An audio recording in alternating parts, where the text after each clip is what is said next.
deň, moje meno je Michael Satmári a som redaktor spravodajstva televízie Markíza, čo je vlastne niečo, čo vám zaželá najprv pekný a príjemný dobrý večer a potom vám dá 25 dôvodov, prečo príjemný a dobrý nie je.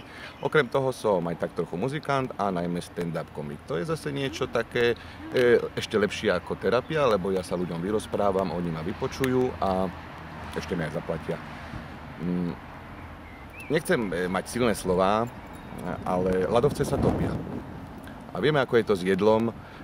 Keď sa raz rozmrazí, už sa nedá znovu zamraziť. Takže máme vlastne nejaké 3 dní na to, aby sme mohli zožrať všetkých tučniakov.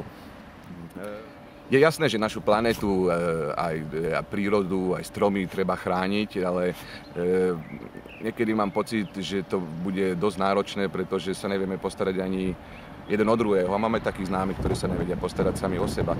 Naša planéta tu existuje 4,5 miliardy rokov a bude ešte veľmi dlho. A ako povedal raz jeden múdry pán, má toho už dosť za sebou a bude tu ešte veľmi dlho, ale my ľudia nie.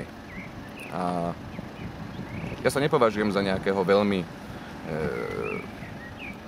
trvalo udržateľného aktivistu, ale triedím odpad. Aj už nebudem vyhadzovať chladničku do Dunaja viacej.